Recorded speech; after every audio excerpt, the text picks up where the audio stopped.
Incredible Meghalaya की day 2 की vlog में आपका स्वागत है। हेलो दोस्तों, कैसे हो आप सब? आई होप आप सभी बहुत अच्छे होंगे।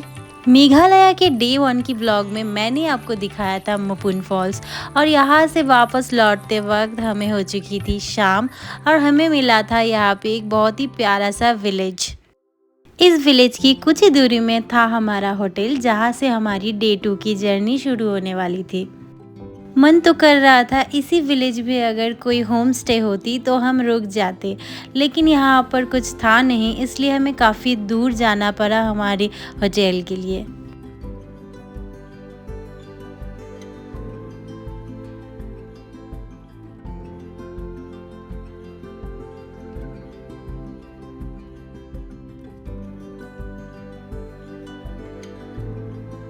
टाउन में पहुंचते ही हमने कुछ खाने पीने का सामान ले लिया था और इसी के साथ हम पहुंच गए थे हमारे होटल में। होटल पहुंचने में हमें रात हो चुकी थी और हम सब बहुत टायर्ड थे, और क्योंकि ये मेरी लाइफ की फर्स्ट ट्रैकिंग थी इसलिए मुझे थोड़ी बहुत थकान हो रही थी। हमने जल्दी जल्दी चेक इन कर लिया था और फटाफट फ्रेश होकर डिनर भी कर लिया था, क्योंकि डे 2 की ट्रैकिंग अर्ली मॉर्निंग स्टार्ट होने वाली थी। हमारे गाइड ने हमें बताया था हमारी डे 2 की ट्रैकिंग और भी टफ होने वाली है, जिसके लिए हमें काफ़ी एनर्जी चाहिए, इसलिए हम जल्दी सो गए थे। और अगले ही दिन सुबह जल्दी उठते ही मुझे दिखा विंडो से ये व्यू। फिर मैंने हम दोनों की लगेजेस पैक कर लिया और दोनों ही जल्दी जल्दी रेडी हो गए थे। क्योंकि हम होटल रात को पहुंचे थे, इसलिए यहाँ के व्यू के बारे में हमें पता नहीं था। सुबह जब हमने ये व्यू देखा तब माइंड बहुत ही फ्रेश हो चुकी थी। दूर दूर तक सिर्फ हरियाली दिख रही थी, रोड एकदम खाली थी, कोई शोर शराबा नहीं, बिल्कुल शांति और साथ ही में सुबह की फ्रेश ऑक्सीजन। बस में चढ़ते ही मैं हमेशा की तरह सो गई थी, पर मेरी नींद उड़ गई थी जब हम आके पहुंचे इस रास्ते में। अभी तक हमें जितने भी रास्ते मिले सब बहुत ही बढ़िया रास्ते थे। दूसरे दिन में यहाँ से हमारी डेस्टिनेशन जाने के रास्ते में हमें थोड़ी दिक्कत हो रही थी, बट इतना तो चलता है। अब मैं आपको बताऊंगी कि डे 2 में हमारा डेस्टिनेशन क्या था। हम एक्सप्लोर करने वाले थे खादुम फॉल्स एंड क्रेमचिम केव, जो कि मेघालय की फेमस प्लेसेस में से खास है, बट बहुत ही कम लोग यहाँ जा पाते हैं, क्योंकि यहाँ जाने के लिए बहुत ही टफ ट्रैकिंग करनी पड़ती है। वीडियो में आप आगे सब कुछ देख सकते हो कि कैसे और कहाँ से होके हम पहुँचे। हम ऐसे कच्चे रास्ते से होके पहुँचे एक बहुत ही छोटे से गांव में, जहाँ की पॉपुलेशन बहुत ही कम है। गिन चुन के शायद 10-15 घर ही वहाँ थे या फिर उससे भी कम, जहाँ से हमें खादुम फॉल्स के लिए ट्रेक करना था। यहाँ पे एक घर में छोटी दुकान थी जहाँ हमने ब्रेकफास्ट किया था। उसके बाद हमें थोड़ी दूर ले जाया गया। यहाँ से बस नहीं आ सकती, आप देख सकते हो बहुत ही खतरनाक रास्ते थे। लग रहा था शायद अभी गाड़ी पलट जाएगी, बट यहाँ के ड्राइवर्स बहुत ही एक्सपर्ट हाथों के हैं, सेफली हमें पहुँचा दिए जहाँ से हमारी ट्रेकिंग शुरू करनी थी।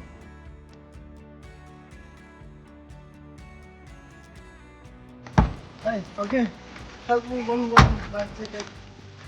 तो हम लोग का ट्रेकिंग इधर से स्टार्ट। चलो चलो। Hey. No, 2 minutes. Play off.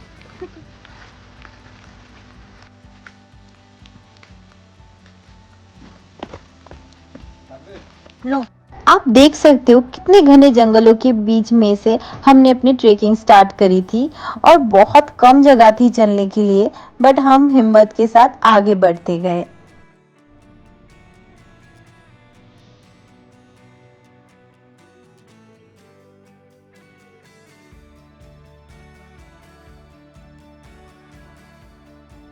इतनी दूर आने के बाद हमें मिला ये ब्रिज।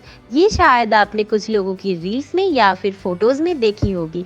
यहाँ से नदी और पूरे जंगल साथ में दिख रहा था, जिससे कि जंगल की खूबसूरती उभर के आ रही थी। जितनी हम आगे बढ़ रहे थे उतनी ही हमारी ट्रेकिंग और भी टफ हो रही थी, साथ ही में एडवेंचरस भी। और वाटरफॉल कैसी होगी उसकी एक्साइटमेंट तो अलग से हो रही थी। दिखाओ दिखाओ सबको अपना फेस दिखाओ, कैसे थकी हुई हो। Give me a water.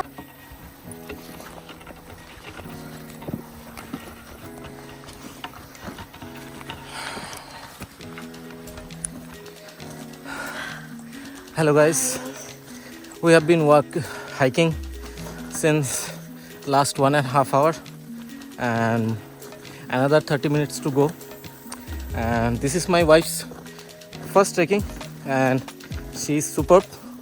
She was way ahead than me. I am proud of my wife.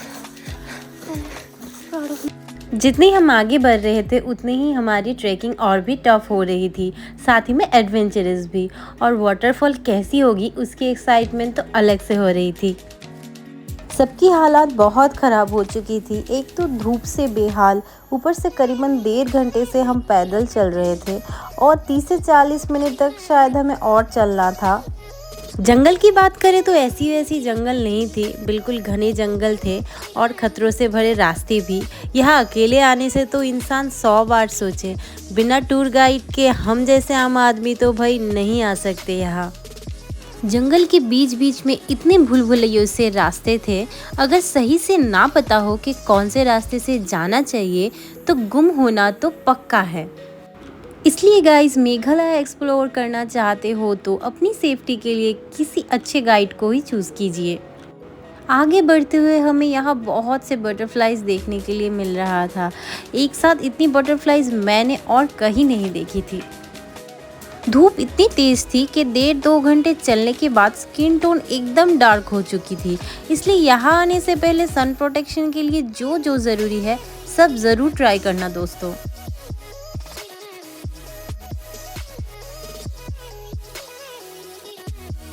इतनी मेहनत से यहाँ पहुँचने के बाद हमें वाटरफॉल की साउंड सुनाई देने लगी और हमारा इंतज़ार भी ख़त्म हुआ। साथ ही में दिल को इतनी खुशी महसूस हुई जब हमने वाटरफॉल को इतने करीब से देखा।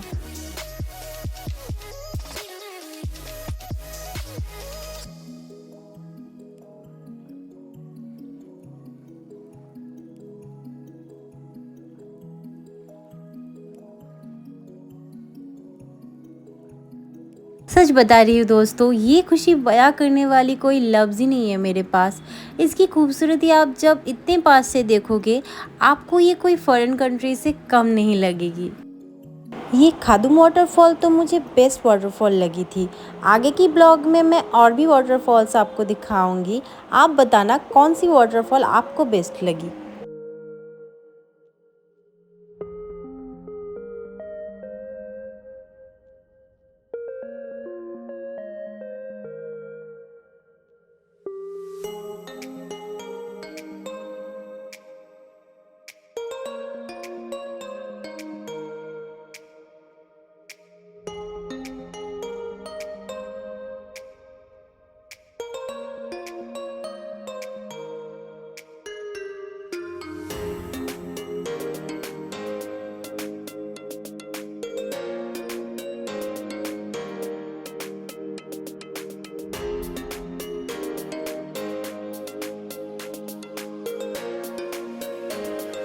इस वाटरफॉल से निकलने के बाद हमें जाना था हमारे नंबर 2 डेस्टिनेशन में, जो था क्रेंचिंग केव। यहाँ जाने के लिए हमें सबसे ज़्यादा मेहनत करनी पड़ी। कहाँ से हम उतर रहे थे, कहाँ हम चढ़ रहे थे, ये तो हमें खुद मालूम नहीं था। कुछ मालूम था तो वो ये कि हमारे टूर गाइड भैया हमें सेफली हमारे केव की तरफ ले जा रहे थे। जंगल की जितनी गहराई में हम जा रहे थे उतनी मैं चौंक रही थी कि ऐसी जगह तो मैंने फिल्मों में या फिर डिस्कवरी चैनल में ही देखी है। जैसे कि अभी आपने देखा, बीच में कोई रास्ता कुछ नहीं है, एक गिरा हुआ पेड़ जिसके ऊपर से हमें उस तरफ जाना था। यहीं पे ख़त्म नहीं थी, केव के करीब पहुंच तो गई थी, पर वहां जाने के लिए हमें पिछलन भरी चट्टानों से नीचे उतर के जाना था। ऐसी एडवेंचरस ट्रेकिंग तो मैंने इमेजिन भी नहीं करी थी, पर केव इतनी अमेजिंग थी कि मुझे सारी मेहनत एकदम वर्थ इट लगने लगी। मज़ा आ गया भाई, देखो सब लोग खड़े हैं आने के लिए। आपको शायद ये देखने में इजी लग रही होगी, बट यकीन मानो बहुत ही केयरफुली यहाँ से नीचे उतरना था। गिरने से एकदम से पत्थर में या फिर बहती हुई पानी में जाके गिरोगे।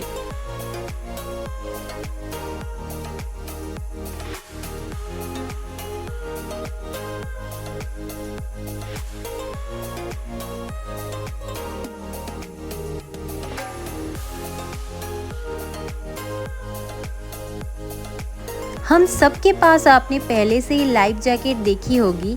ये लाइफ जैकेट हमने कैरी किया था इसी केप के लिए। सो सब अपनी अपनी लाइफ जैकेट स्विमिंग कॉस्ट्यूम्स पहन के रेडी हो रहे थे और 2-3 करके केप के अंदर जा रहे थे।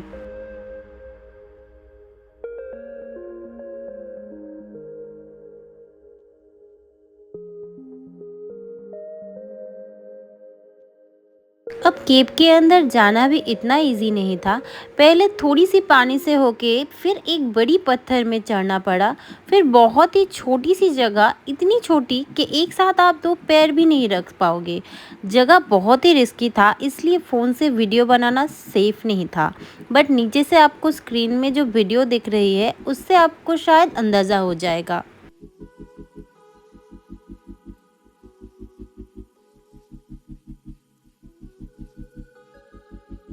पत्थरों से नीचे आने के बाद हम सब एक चट्टान जैसी जगह पे रुके। फिर यहाँ से स्विमिंग करते हुए केप के एकदम अंदर तक पहुँच गए।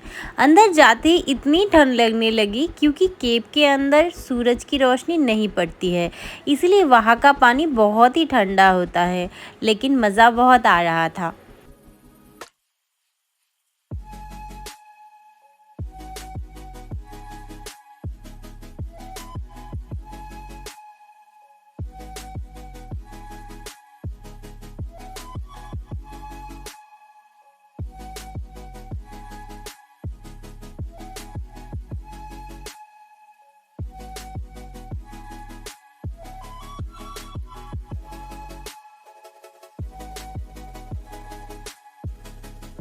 यहाँ पानी में कुछ वक्त गुजरने के बाद सारी थकान जैसे मिट गई थी। मेरी लाइफ की ये अब तक की सबसे एडवेंचरस दिन थे।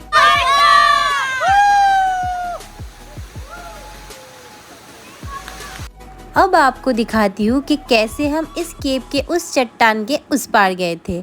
क्योंकि हम ड्राई प्लेस में आ चुके थे और थोड़ी ऊंचाई में थे, इसलिए वीडियो में ये अच्छे से विजिबल हो रहा था। सच मानो तो इस जगह को छोड़ने का तो मन नहीं कर रहा था, लेकिन अंधेरा होने वाला था। साथ ही में हमें हमारे डे 2 की होटल में भी पहुंचना था, इसलिए यहाँ से हम जल्दी निकल चुके थे। का भी 40 मिनट 7,000 है ना?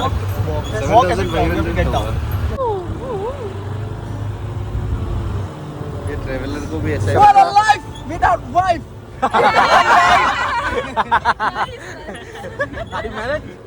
No, so you don't know the taste. थकान भरी दिन के बाद हम आके पहुंचे हमारी होटल रूम में। अगले दिन हमें फिर सुबह जल्दी निकलना था। सो डे 2 की ब्लॉग यही ख़त्म होती है। मिलते हैं नेक्स्ट वीडियो में, तब तक के लिए बाय बाय, टेक केयर।